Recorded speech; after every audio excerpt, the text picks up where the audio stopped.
The ratio test is one of the most important tools we'll use for testing for convergence. And in fact, the ratio test is going to give us a lot more than just converge or diverge.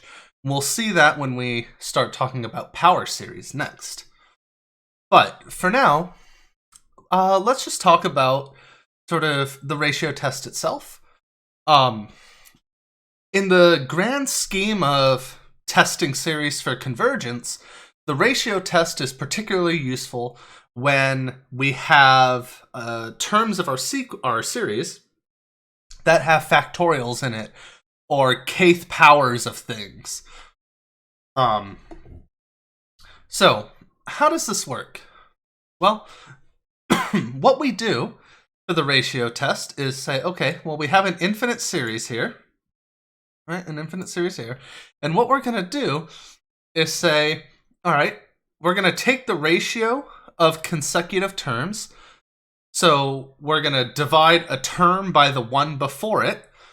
And we're going to take the absolute value of that. And we want to see, what does that trend to? What does that ratio trend to? Right? And it's going to turn out, if that ratio trends to something less than 1, then the series is going to converge. And in fact, it's going to converge absolutely. If that ratio is bigger than 1, then the series is going to diverge. And some justification for that is that that means the terms of the sequence are growing in magnitude, whereas the first one means they're decreasing in magnitude. Right? It means it in a more significant way than just that they're decreasing, but we'll get to that. And the last thing is, if this limit here is 1, so if the ratio is 1, then, well, it's actually inconclusive, right? So think about the harmonic series, right? That would fall under the inconclusive part for the ratio test. All right, so it's a pretty simple test to apply, all things considered. So let's go ahead and apply it to some examples. All right, so example 1 here is, let's look at the series k equals 0 to infinity of 3 to the k over k factorial. All right, let's see what happens here. So we're going to apply the ratio test. Right, so again, just a reminder that ak is 3 to the k over k factorial. Right, so we want to look at the limit, as k goes to infinity, of absolute value of ak plus 1 over ak. Right? We want to compute this thing. So it actually might be helpful at first to just compute this ratio and then plug it in later, so we don't sort of do a bunch of extra writing. So I'm going to delete all this stuff here. And what we'll start with is just compute this fraction here, simplify it, and then we'll do the work of taking the limit. All right, so ak plus 1 divided by ak, since I have fractions here, this might be easier to look at if we write it this way. Because what I'm going to do is write 3 to the k plus 1 over k plus 1 factorial. And then for 1 over ak, we just flip over this fraction. All right. And now that we have that, we want to do our simplification. So 3 to the k is going to cancel out with this k right here. Right? And remember how factorials cancel. Here, this is product of 1 through k. This is product of 1 through k plus 1. So this one completely goes away. And this one here just turns into k plus 1. So what we end up with is 3 over k plus 1 as the ratio. All right? And now that's what we want to take the limit of. So r is going to be the limit as k goes to infinity of this thing here. So let's write this just for consistency. Right, so limit as k goes to infinity. If I take the absolute value of this, it doesn't change anything. So that's just going to be this here. And this limit is 0, which is less than 1. So we say the series converges absolutely by the ratio test.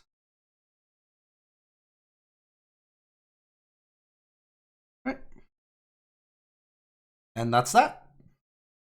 Right, so again, the ratio test is pretty straightforward to apply, which is really nice.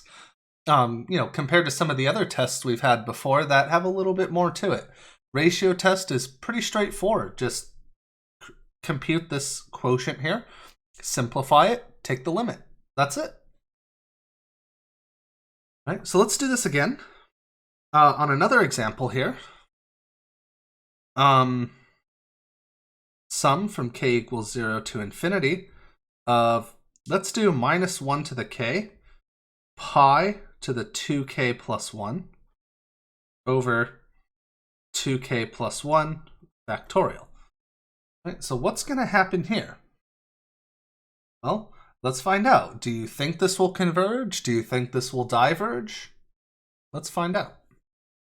Right. So again, remember this stuff is ak. So when I do ak plus 1 over ak, right, this is negative 1 to the k plus 1, pi to the 2 times k plus 1 over 2 k plus 1 factorial times, this is ak, so I got to flip it over, 2k plus 1 factorial over minus 1 to the k, pi to the 2k plus 1. Right?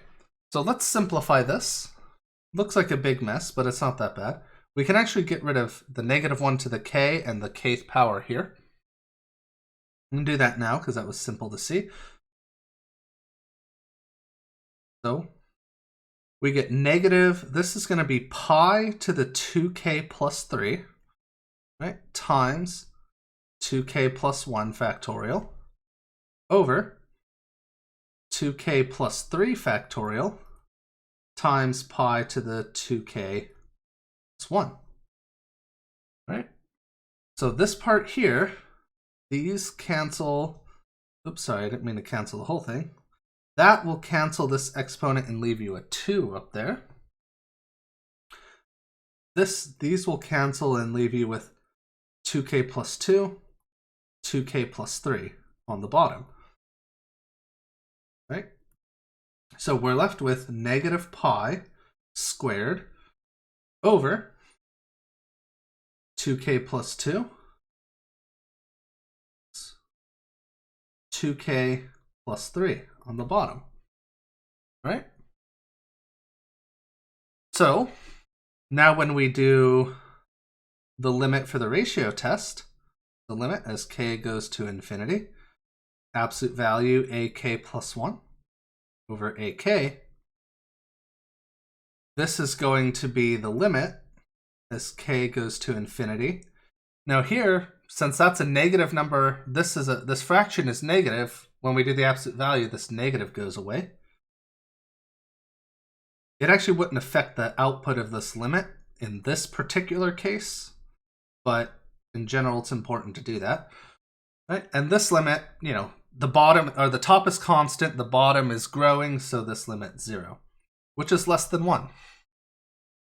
So the series converges absolutely by the ratio test.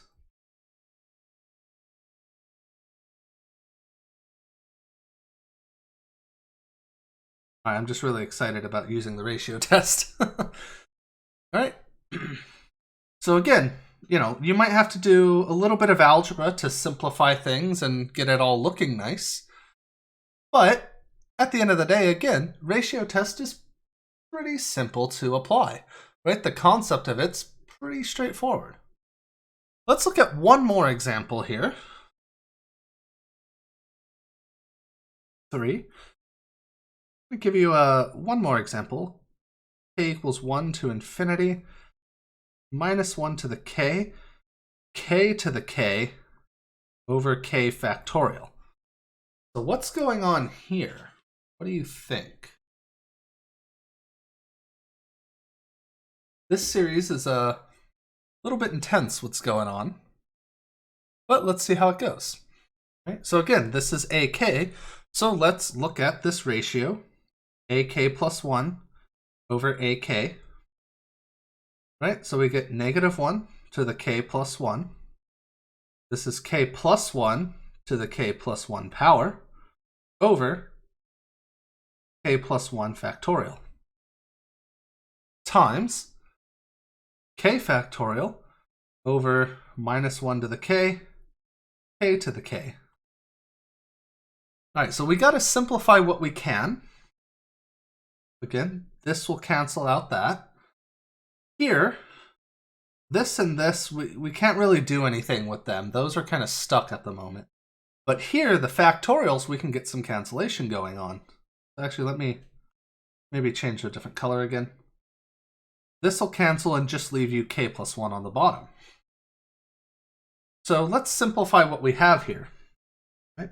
So the top we have negative k plus 1 to the k plus 1. That's it for the top, actually. On the bottom, that factorial just leaves us with only a k plus 1 here, and then we have k to the k. But now let's look at this, because we can do some more simplification. This cancels that 1, and now we have negative k plus 1 to the k over k to the k. All right?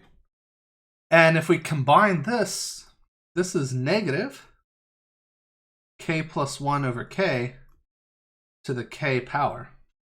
All right, so now the question becomes, well, what the heck is this? Right.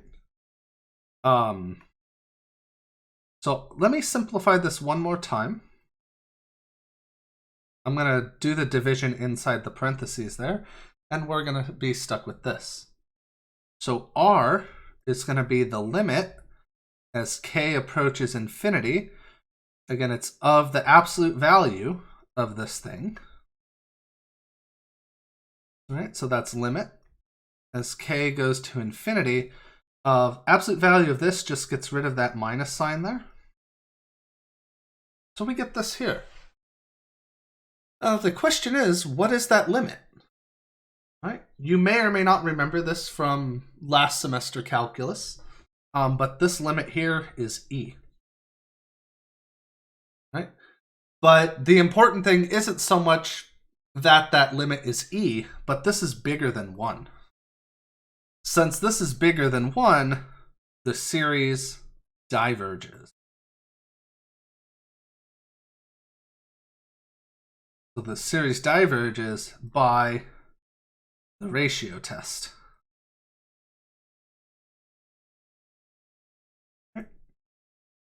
So it's always a good idea to say, if you're using a test to say something converges or something diverges, it's always a good idea to say what test you used, right? And that's that. So now that we've kind of finished our slate of convergence tests for infinite series, we're going to start looking at how we can represent functions as infinite series. So that'll be the topic of the next set of lectures.